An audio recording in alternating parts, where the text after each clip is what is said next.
A gente vai começar essa jornada, que é uma jornada que a gente vai fazer juntos pelos chakras. É uma jornada bastante interessante. O livro continua sendo o segredo da autorrealização, o tema do nosso estudo. Mas nesse ponto a gente vai entrar num caminho de como chegar numa mente estável, clara, que é o que todo mundo busca, né? Essa capacidade humana de chegar nessa qualidade de clareza, estabilidade. Então, o que a gente vai fazer? Eu vou colocar o PowerPoint, a gente acompanhando. O meu vídeo vai ficar pequenininho embaixo. Se alguém quiser ampliar, é só aí vocês têm que fazer aí. Então, eu vou compartilhar o PowerPoint e a gente vai começar.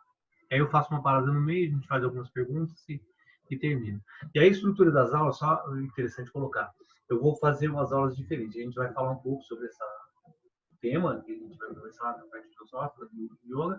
E no final, a gente sempre vai fazer um exercício prático, uma meditação, um exercício de respiração compatível a cada chakra. A ideia é que a gente entenda um conceito básico que a gente vai falar hoje sobre duas visões que o ser humano tem do mundo e que é a base para se desenvolver esse processo. E aí a gente vai compreender através dos chakras cada ponto, o comportamento, o aspecto fisiológico, os bloqueios, os desbloqueios, e no final a gente faz uma meditação e um exercício para a harmonia daquele centro energético que a gente vai estar falando especificamente. Uma dinâmica que eu acho bastante interessante. Então, eu vou começar compartilhando a tela. E aí o meu vídeo vai ficar embaixo.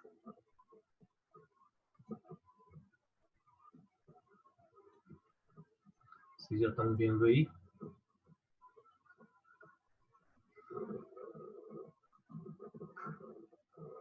Então a gente vai começar falando um pouco das duas visões que permeiam a nossa forma de entender o mundo, que o ser humano usa para entender o mundo. Uma visão materialista e uma visão transcendentalista. Chamei de transcendentalista um aspecto de transcender a matéria. Então a gente tem uma visão material e uma visão que transcende a matéria. Por que essa discussão? Eu coloquei isso que é importante a gente entender por que a gente vai falar um pouco sobre isso, por que eu achei importante a gente parar nesse ponto e se aprofundar nele. O estudo, ele busca a capacidade de a gente chegar na nossa excelência. Basicamente, o ser humano tem três aspirações: de ser feliz, de ter uma imortalidade, se manter o máximo possível e se tornar divino, no aspecto de ser sobre-humano, sair dessa condição animal no qual ele vive. E essa discussão ela vai se embasar numa capacidade da gente chegar a essa excelência, de se sair dessa condição animal. E para isso é muito importante a gente entender as duas formas no qual o ser humano observa, as duas dimensões no qual o ser humano observa a vida. A primeira dimensão, isso, e voltando a por que isso é importante, é porque isso define o nosso modo de vida, os nossos valores, o nosso propósito, os objetivos. E todo o conjunto de esforço e energia no qual a gente vai dedicar a vida depende dessa compreensão materialista, transcendentalista. Ou o que a gente vai tentar entender, um caminho no meio desses dois. De um lado, o materialismo é viver a vida, satisfazer desejos a qualquer preço. Do outro lado, existe um contraponto que é o serviço desinteressado, uma meta de se libertar desse cativeiro, desse mundo de sofrimento e achar um outro campo que transcende isso, por isso transcendentalista. Então a gente vai ver um pouco o que é essa visão materialista.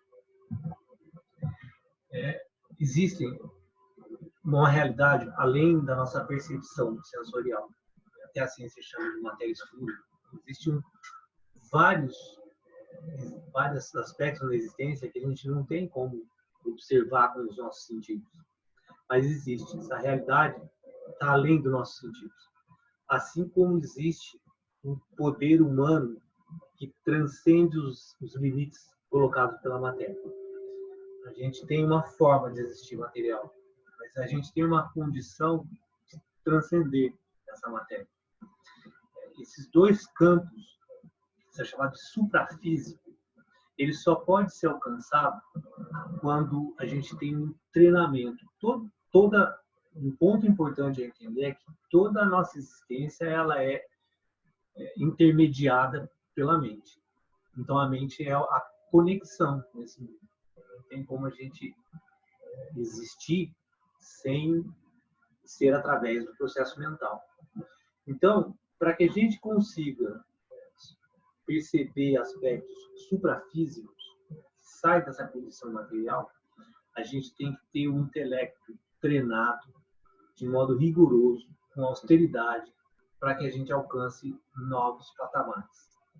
Se isso for feito por mentes inseguras e imaturas, né, como está no texto, vai haver distorções, imaginação e todo um processo de perda do conhecimento. Então, o que acontece? O conhecimento ele é transportado de forma linguística, de forma narrativa, mitológica, simbólica. E aí o ser humano, se ele não tem capacidade de compreender a linguagem simbólica para usar esse conhecimento, ele vai se apegar aos ritos, ele vai desenvolver fanatismo, que é o que aconteceu, que acontece durante toda a nossa história. E aí esse conhecimento ele é distorcido. Então, o mundo material, o materialismo, ele tem um papel fundamental no nosso desenvolvimento. Se você pegar a história humana, a revolução cognitiva, o ser humano se torna um sapiens, ele pensa, ele sente uma estrutura de raciocínio. E aí ele vem com uma revolução agrícola e industrial, onde ele mecaniza, torna o mundo de uma forma mecânica, transcende o mecanicismo, constrói máquinas, até a gente chegar nessa revolução agora científica, tecnológica, inteligência, etc. Todo esse processo, ele só pode chegar hoje no ponto que a gente está, de análise, de compreensão, devido ao mundo materialista, a compreensão indispensável no processo de racionalidade e de um conceito claro de inteligência. Então, o materialismo ele passa a ser uma forma fundamental para estruturar um processo claro, seguro e inteligente do conhecimento. Como eu vou adquirir um conhecimento se eu não tenho uma estrutura forte, rigorosa, austera, treinada para receber esse conhecimento? Percebe que isso é em qualquer esfera, em qualquer área do conhecimento, seja conhecimento humano ou técnico, ele tem que ter esse princípio de raciocínio. O Yoga Sutra, Patanjali coloca, né, como o primeiro passo do Samadhi. Samadhi é a compreensão, Sama, equânime, de inteligência. É a mente equânime que chega ao nível claro de iluminação, de inteligência. Os níveis de Samadhi começam com um princípio chamado de Vitarka, que é a análise racional do processo. Então, mesmo lá, milhares de anos atrás, Patanjali já colocava a estrutura racional como a base do processo. Então, o mundo materialista ele cumpre esse papel de trazer essa estrutura racional, essa estrutura sem, usando uma linguagem mais simplista, sem viagem, porque senão entra num aspecto ritualístico, místico, e a pessoa se perde nesse processo. E aí ela não tem a clareza, a estabilidade suficiente para entender o conhecimento, a realidade oculta atrás de toda essa flutuação mental. Então, a racionalidade, ela trabalha dentro de um conhecimento progressivo, com a base do intelecto claro, puro e disciplinado. Essa frase que está aí no texto, a terra é sua base, o Mundaka Upanishad, ele coloca isso justamente com esse princípio. A base é isso que a gente vive. Essa é a nossa estrutura no qual a gente vai se fortalecer para poder chegar a um aspecto suprafísico. O conceito é simples. Para que eu consiga um aspecto suprafísico, sair do campo físico, o primeiro ponto é eu compreender profundamente o aspecto físico. Isso é chamado de autoconhecimento. Se eu não tenho esse conhecimento profundo do meu equipamento, do meu veículo, do meu corpo, da minha mente, de todo o sistema no qual eu estou preso, jamais eu vou conseguir sublimar um processo no qual eu não tenho nem conhecimento dele. Então, essa base do materialismo, ela passa a ser um ponto fundamental dentro da nossa história humana para dar suporte para que a gente consiga sair desse materialismo, suplantar ele, sublimar ele. E aí, como contraponto disso, a gente tem uma visão transcendentalista, que é uma visão que se apoia em outro ponto, a transcendência da matéria. Bom, apesar das evidências do mundo sutil que foi colocado no começo, que existe um mundo que a gente não percebe, o mundo materialista, muitas vezes, ele se apega ao aspecto empírico e nega uma existência. Ou o agnosticismo, que eu sei, se eu não consigo provar, deixa para lá. Eu não vou entrar nesse mérito. Então, o materialismo ele acaba negando uma existência sutil. Classifica, às vezes, como ilusão, como mitologia, como misticismo, etc. Mas a visão transcendentalista, ela pressupõe esse algo que transcende a matéria, que é um observador dessa matéria. Eu entendo assim, se nós todos estamos analisando esse conhecimento, se a gente tem a capacidade de nos auto-observar, e a capacidade de sublimar alguns aspectos instintivos animais, por exemplo, o aspecto sexual, que é um dos mais difíceis, ou alimentação, que é o mais difícil ainda. Se eu consigo, Danilo, mas se o ser humano consegue sublimar o instinto sexual, o que ele está fazendo? Ele está se desvinculando de um padrão animal, um padrão no qual ele prende a existência ao mundo animal. Mas só que existe uma possibilidade de eu observar esse padrão e sublimar ele através de um treino, através de um processo, de uma disciplina.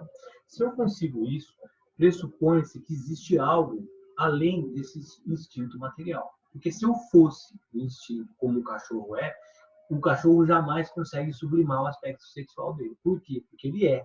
Ele não tem a capacidade de observação desse sentido. E a capacidade de desenvolver um treinamento para sublimar isso. Dentro dessa linha de raciocínio, a gente pressupõe que exista um observador, uma testemunha de um processo físico e material. Se existe uma testemunha que pode não ser essa matéria, ela transcende a matéria, por isso uma visão transcendentalista, que ela não é essa matéria, ela observa isso. Esse observador, ou testemunha, ou espírito, ou alma, ou qualquer nome que se dê, vai dar essa outra visão, esse contraponto ao materialismo de uma visão que sobrepõe a matéria. Essa visão se fundamenta em um processo onde esse observador se utiliza de um veículo para experienciar esse mundo. Na medida que ele entra nesse veículo, ele fica condicionado nesse corpo, nesse veículo. E aí esse condicionamento leva a um processo natural de sofrimento, velhice, nascimento, dor, morte, doença, no qual ele não consegue se libertar disso. E principal, a impermanência. Todo esse processo impermanente existencial gera uma natural aflição, um sofrimento nesse observador. Então, o que esse observador, esse espírito, essa alma, essa testemunha quer fazer? Se libertar, no yoga chamado de moksha, se libertar desse processo no qual ele está preso. Então, ele quer transcender isso. Transcender significa ir para um outro lugar. Qual é esse outro lugar? E aí você percebe que existem as visões de céu, de Vaikunta, né? Vaikunta é o lugar sem ansiedade, Goloka, ou Brahma Loka. No yoga, essas palavras significam Brahma Loka, o local de Brahman, né? Onde você se funde a ele. Ou você, na visão budista, você se liberta dessa ilusão de percepção individual e se funde ao vazio, ao nada. Ou enfim, mas qualquer uma dessas visões, ela se baseia em se libertar da matéria. Existe um observador, uma alma, uma testemunha preso a uma matéria no qual, de alguma forma, ela sai, no yoga chamado de samsara, essa roda de nascimento e morte, e se liberta dessa matéria. Bom, então a gente tem duas visões. Uma visão materialista, onde a percepção é ela é empírica, existencial, uma realidade percebida pelos sentidos. E a gente tem uma visão transcendentalista que existe um observador que não é matéria, que transcende a matéria e que quer se libertar dela. Essas duas visões acaba sendo lá no começo. Por que é fundamental compreender esses processos? Porque percebe que a compreensão disso estrutura todo o propósito da vida, todas as ações, todas as minhas energias, elas são gastas dentro desse nível de compreensão. Se eu sou um materialista, eu vou gastar a minha vida tentando adquirir bens, prazer, enfim, todo o processo sensorial. Se eu sou um transcendentalista, eu vou gastar toda a minha energia tentando cultivar uma existência fora daqui, né? Que seria o céu, ou seria o yoga, se libertar desse samsara. Percebe que a vida da gente ela é guiada baseado nesses pontos de vista. Se eles não estão claros, o que acontece? A gente começa a desperdiçar todo esse processo existencial sem estar claro exatamente por que a gente está fazendo. Então, esses dois pontos eles vão criar uma base, né? Como lá a gente viu a frase, a Terra é a base, no Upanishad. E qual é a correlação desse estudo, que agora a segunda parte a gente vai falar da visão do caminho do meio, mas qual é a visão desse estudo com os chakras? A gente está fazendo essa introdução e depois a gente vai entrar nos chakras. Porque os chakras, ele constrói essa estrutura de base, com o Muladhara Chakra, que é o chakra raiz, Swadhisthana, etc. E esses chakras vão ascendendo até um nível de excelência última, que seria o último chakra.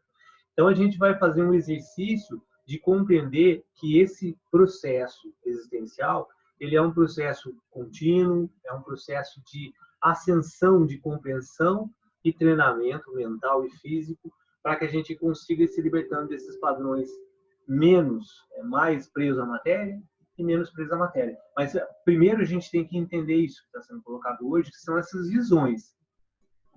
E no final, eu vou fazer uma pausa pequena agora, vou ligar o microfone para se vocês têm alguma dúvida, para a gente conversar um pouco, e aí a gente volta falando de um caminho do meio.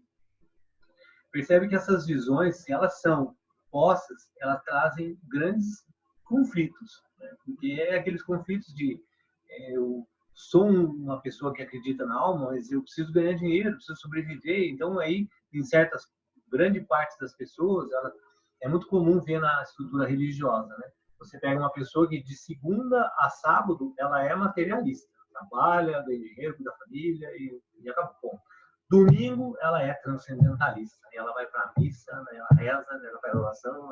Aí segunda-feira ela volta de novo, esquece e materialismo. E aí fica nessa existência dual, no qual gera, de certa forma, conflito. E aí a gente tenta compensar esses conflitos com um processo de caridade, de ajuda, de algumas formas, para nos trazer um nível de conforto. Mas o principal não é tentar ficar se autoconfortando, mas existe uma compreensão das visões que são humanas, que a gente está preso a esse processo, e tentar achar o que a gente vai ver agora, esse caminho do meio, que na verdade são duas faces da mesma moeda. Não existe oposto, existe uma coisa só, que é o princípio da unicidade que é colocado nos Vedas desde o princípio da visão una. Então eu vou interromper aqui o compartilhamento, vou voltar à nossa sala, vou habilitar o bate-papo, participantes, habilitar os sons. Alguém tem alguma pergunta? Estão ouvindo direito? Alguma dúvida? Alguma mensagem? Não tem? Tudo certo por enquanto? Tudo certo, Daniel. Beleza. Tranquilo? Tranquilo. Não tá, o vídeo não tá ruim, tá tudo tranquilo. Tá bom. Tá tudo certinho, tudo bem. Tá. Então eu vou voltar a desabilitar o som, e aí eu volto de novo o slide, e a gente volta para essa segunda parte final desse encontro de hoje, que é esse caminho do meio. Vamos lá, vou desabilitar o som primeiro. Compartilhar. Pronto. Então a gente volta à nossa conversa, que é agora o caminho do meio.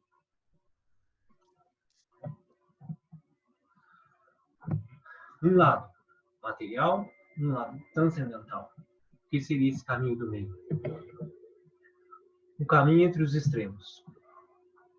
É interessante essa afirmação de Sri Aurobindo, que ele fala, sempre quando existe uma afirmação extrema, e ela é oferecida para a gente, há uma forte atração sobre a mente, questionando essa afirmação. Ou ela não nega essa afirmação e avalia que pode ser, não é uma alucinação ou uma superstição, mas pode existir algo maior por trás disso que eu não tenho capacidade de compreender. É muito interessante essa colocação dele. Então, se alguém fala algum absurdo, ou se você tem contato com algum conhecimento extremo e que ele, no princípio, não faz sentido, a mente tenta ou questionar isso, né, e sair disso, ou ela tenta negar que isso é uma mentira e que isso é uma loucura, porque ela entende que existe algo por trás disso que eu não consigo compreender. Então, esse processo faz com que ou a gente se afaste de um conhecimento, se aquilo para a gente é extremo, ou a gente cria um compromisso de afirmação sobre aquele conhecimento, o que desenvolve o processo dos fanatismos. O fanatismo é uma má compreensão de um conhecimento.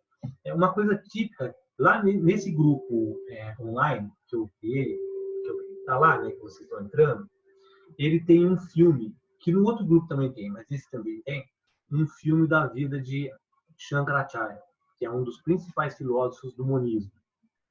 Então, é um dos pontos importantes na tradição védica, no qual ele retoma grande parte dessa tradição. E ele é bom, enfim, é um dos principais yogis que trouxe esse processo do monismo. E nesse filme vocês vão ver que há um ponto interessante que, naquele momento, que é 1800 e alguma coisa, eu não me lembro, o conhecimento védico estava absolutamente deturpado. Ele estava sendo usado de forma ritualística, usavam animais, seres humanos em rituais, e o foco era usar o conhecimento para a aquisição de bens, que é aquele princípio de fazer alguns rituais para trazer o meu amor em 7 dias, ganhar dinheiro, casar, enfim, tentar usar de aspectos não são materiais para conseguir desenvolvimento de prazer. E esse era o ponto onde estava a estrutura védica. Né? E aí é dito, tanto Buda quanto ele vieram para reorganizar esse conhecimento. Buda, para se desvincular do aspecto de domínio religioso, onde as estruturas institucionais sobrepunham a todo o processo de conhecimento. E aí aquela coisa de cobrar para alguns ritos. Buda veio e falou, não, esquece, não tem nada disso. Você sozinho, você consegue através da meditação, que é o que a gente vai ver no caminho do meio, e essa meditação ela traz a capacidade de uma percepção clara, né, que é chamada de samadhi, o estado de Buda, iluminado.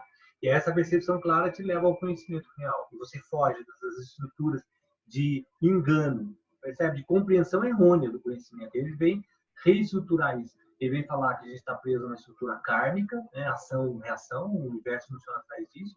Existe um dharma, uma lei que faz com que o universo funcione. E existe um processo meditativo que te leva à compreensão da realidade. Fuja dessas estruturas. Inclusive, ele fala, não acredite em mim, experiencie o processo por você. Então, essa visão de Buda e de Acharya, Shankaracharya, trazendo para dois aspectos fundamentais. Esse princípio de compreensão através da meditação e de um outro princípio fundamental que é tudo é uma existência só, né? Que é esse princípio da unicidade, o monismo. Né? Não existe dois, existe uma estrutura funcional. Então, por isso, aí não existe ego, não existe percepção individual, não existe a minha visão de um ser. Existe uma existência no qual eu faço parte dela, que é essa percepção de Brahman ou de várias outras desdobragens desse aspecto. Então, o caminho do meio, ele vem com uma visão no qual materialismo e transcendentalismo é uma coisa só, não tem separação. Então, o que a gente deve buscar é compreender essas duas faces da moeda no qual a gente está preso, nessas percepções, né? E que as duas são, você pode falar que, como eu falei no começo, existe algo além da matéria, existe a experiência empírica, os dois são reais. Não tem como negar a realidade de uma existência no qual eu não percebo, transcende o que eu percebo, e eu não posso negar a existência minha. Eu vivo, eu estou aqui, eu sinto dor, eu vejo, a gente está aqui conversando na internet, tudo isso é uma concepção mental, mas para mim é uma realidade. Então, na hora que eu entendo essas duas realidades, elas fazem parte de uma coisa só. São duas faces necessárias e absolutamente importantes de uma estrutura. Então, o caminho do meio é a reconciliação entre materialismo e transcendentalismo. São duas escolas no sentido de aprendizado, no qual o ser humano se utiliza dessas duas informações para construir essa existência no qual a gente está vivendo agora. Essa conciliação, essa reconciliação, ela se estrutura com base no silêncio. O que é silêncio? O silêncio é parar o movimento de análise constante da mente entre uma coisa e outra. Esse funcionamento dual mental, no qual a mente fica sempre num processo comparativo, uma coisa e outra, uma coisa e outra. E aí acaba naquela situação extrema. Né? Ou é uma coisa ou é outra, e eu me apego a esse jogo e não consigo chegar a uma análise neutra. Yogi Bhajan, na Kundalini Yoga, ele usa 3 estruturas mentais. Uma que ele chama de yoga, né, de mente neutra, de mente negativa, que é instintiva, de ação, inteligente viver. Uma mente chamada de positiva, que é de ação, ego, de construção, etc. E uma mente que ele chama de neutra, que é a principal. Essa mente neutra é essa percepção de discernimento e análise no qual a mente entra entre uma coisa e outra. Osho, ele fala, Deus está entre a inspiração e a expiração. É exatamente isso. É exatamente isso. É esse silêncio entre um movimento e outro, entre um mantra e outro. Quando você faz japa, japa é repetição de mantra. Quando você está fazendo um japa, o que você está fazendo? Um mantra, mantra mesmo, repetindo várias vezes. Só que entre um mantra e outro existe um intervalo. Esse silêncio encontrado nesse movimento mental, que Patanjali chamava de vritti, essa flutuação, que é esse silêncio que é buscado, que começa pela boca. A gente já fez isso, passa, você vai para um lugar onde você fica quieto, 10 dias, 3 dias, 5 dias, sei lá, da forma que for. O que é isso? O que é você ir para um lugar e ficar quieto, o tempo todo não poder falar? É um treinamento, como tudo, é um treinamento para que você consiga, do aspecto externo, internalizar. Primeiro, fecha a boca, para depois fechar a mente. O que se busca no silêncio é um silêncio mental. Porque se você ficar quieto, a mente está lá. 1000 coisas, não mudou nada. Mas é um treinamento, como a gente viu no encontro passado, sempre do grosseiro para o sutil. Eu preciso treinar o meu aspecto físico, o meu aspecto mais grosseiro, para eu conseguir sutilizar. Eu preciso ter um domínio físico para que eu consiga chegar no aspecto suprafísico. Eu nunca vou conseguir transcender algo com o qual eu não tenho domínio sobre a minha base. Por isso a Terra é a nossa base. É o princípio, é o primeiro chakra, é Muladhara Chakra, no qual no próximo encontro a gente vai entender o que é Muladhara Chakra, todos os seus conceitos simbólicos em volta dele, e quais são as ações físicas e de compreensão que a gente pode fazer para estruturar e harmonizar a base. Sem base, não há forma de galgar outros níveis mais altos. Então, o que a gente tem que buscar? O silêncio, que é um treinamento diário, mental, no qual a gente precisa estruturar uma prática, um sadhana. Por isso eu sempre insisto, quarentena, faz a quarentena, pega um mantra, pega uma meditação, fica nela 40 dias, a mesma, porque senão a mente vai querer pular de uma para outra, que é a característica humana, é experienciar. E o que é essa experiência? É prazer, é sensual. Eu quero experienciar várias coisas. Qual é o melhor para mim? Percebe? Isso não tem validade. A validade do treino é pegar a mesma meditação e ficar 40 dias nela. Ah, hoje eu não estou afim, faz. Tudo isso é treino. Né? A que a gente fez a prática de sexta-feira, braço dói, faz de novo. Aí a mente vai entendendo o processo, já vai lidando melhor com a dor. Tudo isso é um treino. No final, tudo isso é um treino. Necessário. Absolutamente necessário. Então, com esse treino, a gente vai conseguir treinar a mente, treinar a mente a encontrar esse ponto. O Yoga Sutra é chamado de Ekagrata, 1/100 segundos. Chegar nesse ponto onde não tem dois, é um só. É chamado Samadhi Parinama, Nirodha Parinama e Ekagrata Parinama. Parinama é transformação. A transformação de descobrir esse ponto, Nirodha, de cessar, parar, de descobrir que é Samadhi e a carga de ficar nele. Então, todo o nosso trabalho é encontrar um ponto de silêncio que vai me dar a capacidade de observar as coisas com a mente neutra, com a mente sem envolvimentos emocionais, sem dualidade. É difícil, mas esse é o caminho. Né? Não é pensando no fim. Será que eu vou conseguir manter a mente em silêncio? Isso não é importante. O importante é desenvolver a capacidade de, numa fração, conseguir amanhã mais e dominando esse processo no qual a gente está preso. A humanidade existe há milhares de anos. Não vai ser amanhã que eu vou mudar toda a minha estrutura humana. Mas eu conseguindo perceber isso, estruturando uma prática, o que eu consigo devagar ir alterando esses processos no qual eu estou me levando a um processo de sofrimento. Então, essa frase de Sri Aurobindo, aí é bem bacana, o silêncio não é uma rejeição, não é uma negação do mundo, não é ficar quieto e afastado do mundo, mas é o que sustenta o processo de compreensão do mundo. É muito lindo isso. Porque se você perceber isso, não é um processo de você ficar 5 dias num lugar quieto, não falar com ninguém e pronto, resolveu. Esse ficar quieto no lugar sem falar com ninguém é um treinamento para você conseguir internalizar e depois silenciar a sua mente, silenciar esses processos de flutuação mental. E essa frase, né, do Taittiriya Upanishad, que no começo era tudo não ser, foi de lá que o ser nasceu, que é essa ideia de que o início, o princípio da existência, ela é estabilidade. Existe uma colocação de vários autores que falam que todo o universo em si busca harmonia, que pode ser chamado de Ananda. O que é harmonia? É o silêncio, é a capacidade de estabilidade. O silêncio é uma realidade constante. O que existe é uma alteração do silêncio. O silêncio nunca ele é alterado, ele sempre é, em si, absoluto. O que a gente faz é causar um movimento que se altera, essa harmonia, essa estabilidade no qual o universo gira em torno dessa busca. Encontrar a mais pura harmonia e felicidade. O que eu, como ser humano, posso fazer? Treinar a minha mente para chegar a esse ponto de silêncio. E aí eu vou conseguir ficar... A Júlia fez a meditação semana passada, se não me engano. Ela falou assim, eu consegui meditar durante um período de tempo. Não importa quanto. O que é que ela falou? Né? É essa busca natural do ser humano de atingir esse momento de felicidade e harmonia pura. Se é 1 segundo, não importa. Se é 2 segundos, não importa. O que importa é que eu estou trabalhando para chegar a isso. Qual é o resultado prático desse esforço todo? É eu conseguir gerar uma neutralidade na minha mente e não ficar preso aos aspectos de extremos. Essa neutralidade vai me levar naturalmente para esse caminho do meio, onde eu compreendo que transcendental e material é uma coisa só, é o mesmo caminho.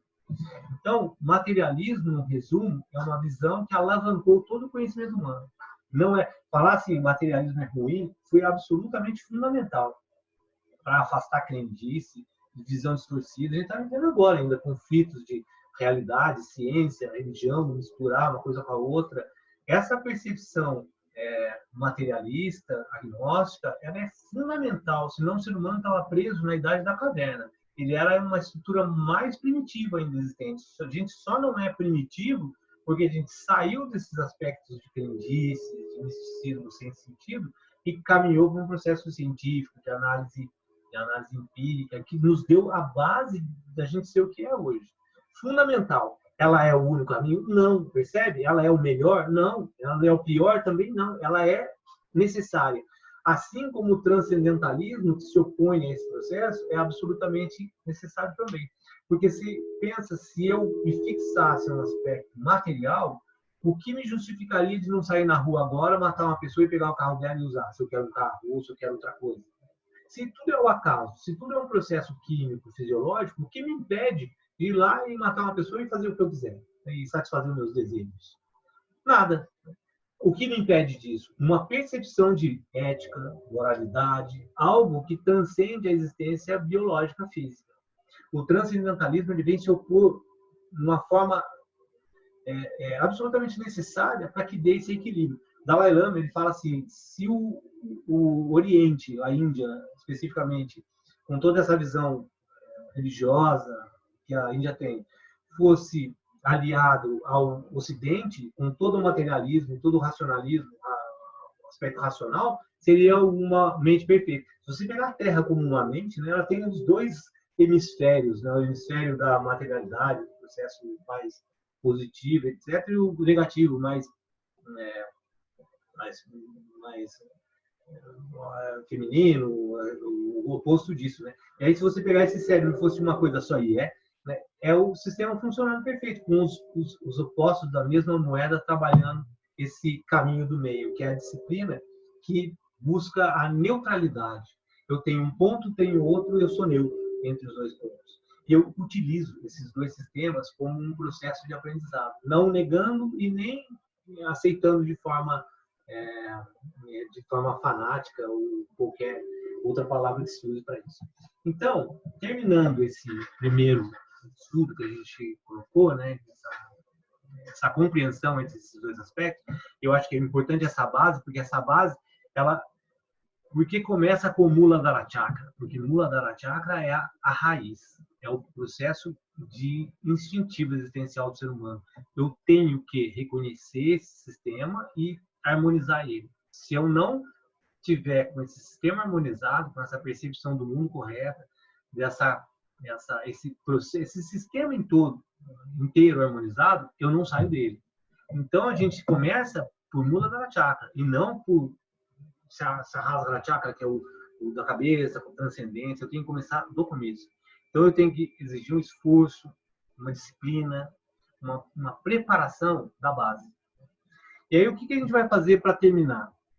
A gente vai fazer um exercício de Muladhara Chakra, Mula, raiz, Muladhara Bandha, Mula, raiz, Mula Bandha, Dara na cabeça, Dara é o chakra, Mula Bandha, Muladhara é o chakra, Mula Bandha, Mula é raiz, Mula é trava, Bandha é trava, a trava raiz. Mula Bandha, existem 4 travas, 4 bandas, basicamente, tem mais, mas 4 bases. Mula Bandha, que é a contração do esfíncter anal. O Muladhara Chakra, ele é tido como na base da coluna. A gente vai estudar ele no próximo encontro, com todas as suas características comportamentais e físicas. E ele está situado na base do cóccix, entre o períneo e os órgãos genitais.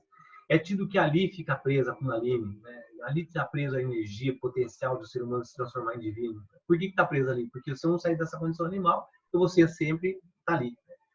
E aí o que eu tenho que trabalhar? A ascensão dessa energia que vai subir por todos os chakras que estão na nossa coluna até chegar no Sahasrara, que é a conexão, né? Seria a conexão com a transcendência. Então, Mula Bandha significa essa trava raiz, onde a gente comprime a região do esfíncter anal, urogenital, umbigo para dentro e para cima, e empurra essa energia para cima, né? Fazendo essa ascensão física. E aí a gente vai ver que as estruturas mais básicas nossa é essa região. E aí eu estou empurrando ela constantemente para cima. Então, a meditação que a gente vai usar e o exercício que a gente vai usar na próxima aula do Muladhara Chakra, ele vai usar muito Mula Bandha. E na Kundalini Yoga, para quem já faz, usa muito. Então a gente vai fazer um exercício rápido e simples de Mula Bandha, que é a base mais básica. A palavra redundante, mas é a base mais básica de tudo isso. A gente vai fazer 2 exercícios com Mula Bandha. E aí a gente vai usar esse Mula Bandha na próxima meditação que a gente vai fazer a semana que vem. Então eu vou interromper aqui o compartilhamento, você já deve ter visto, mas eu vou falar de novo agora. E aí eu vou abrir para se alguém tiver alguma dúvida, alguma pergunta, e a gente faz esses 2 exercícios que são rápidos, simples, que não tem algum problema. Não tem nenhum tipo de problema. Alguém tem alguma dúvida, alguma pergunta? Fique à vontade. Alguém com dificuldade de abrir o microfone e falar ou não? Tá tudo certo. Se tiver dificuldade, é só falar no chat. Então vamos lá. Como ninguém se manifestou, estou entendendo que tá tudo certo, tá? Senão alguém fale alguma coisa aí. O primeiro exercício seria ideal se você sentasse em postura de Sukhasana. Como eu estou vendo que tem muita gente sentada em cadeira, cama e tal, entende o exercício e depois, por caso, faz na forma correta. A forma correta é sentar em postura fácil, que é cruzando as pernas, postura meditativa. Tá? Esses 2 exercícios são feitos em postura meditativa. Quem tiver condição faz, quem não tiver, entende e depois faz esse processo na postura correta. Senta na postura fácil, chamada Sukhasana, postura meditativa, as pernas cruzadas, se possível, chama Siddhasana. Siddhasana é o calcanhar pressionando o períneo. Concentra na pelvis, na região pélvica. Inspira profundamente e expira profundamente. Solta todo o ar. Mantém a respiração suspensa sem ar e aplica a Mula Bandha. Contração do esfíncter anal, área urogenital, umbigo para dentro e para cima, e mantém essa trava durante 5 segundos. Para ser 5 segundos, você coloca 1001, 1002 mentalmente, 1003, 1004, 1005. Então vamos lá. A postura, inspira, expira, solta todo o ar, aplica a Mula Bandha, contração do esfíncter anal, área urogenital, umbigo para dentro e para cima, e retém. Mantém a retenção.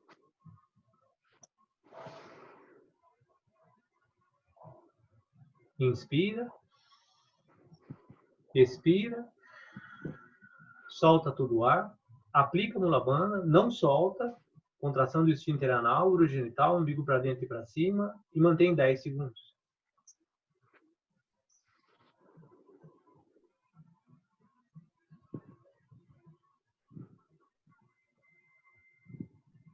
Inspira, expira, mais uma vez inspira, expira, solta todo o ar, aplica a Mula Bandha, contração esfíncter anal, área urogenital, 15 segundos, mantém a Mula Bandha.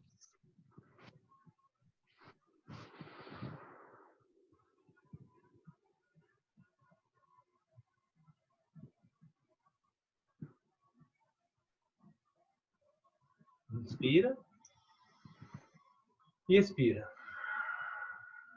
Esse exercício termina em 20 segundos. É tido que a respiração de cura, tá? Ela é 20 segundos. Se você conseguir inspirar em 20 segundos, reter 20 segundos, expirar em 20 segundos e ficar isso 3 minutos, você está com boa saúde. Então, um treino até de saúde é isso, tá? Inspira 20, retém 20, expira 20. Isso não tem desconforto nenhum. Então, esse primeiro exercício é inspira, expira, aplica a Mula Bandha 5 segundos. Inspira, expira, aplica a Mula Bandha 10 segundos. Inspira, expira, 15 segundos. Inspira, expira, 20 segundos. Segundo exercício, a postura é a mesma. Projeta o peito para frente. O ombro vai girar para baixo e para trás, mas relaxado, sem tensão nenhuma. Relaxa os ombros e solta ele para baixo e para trás. E aí você inspira e expira completamente. Então, inspira, expira, retém o ar e bombeia. Umbigo para dentro e para fora, para dentro e para fora, para dentro e para fora, para dentro e para fora. Sem ar. 26 vezes. Então vamos lá, vamos fazer uma vez, que como eu falei, eu perdi a respiração. São 26 bombeamentos. Inspira. Expira. 26 bombeamentos. Barriga para dentro e para fora.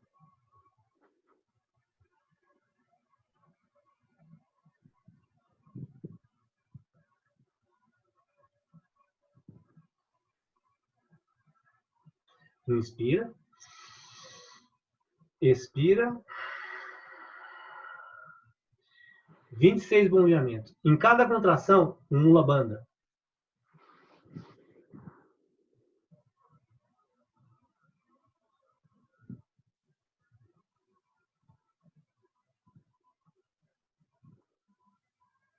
Inspira. Expira. Não sei vocês aí, mas gera um calor. Se você consegue fazer direitinho, vai gerar um calor natural sem fazer nada, só ficando parado.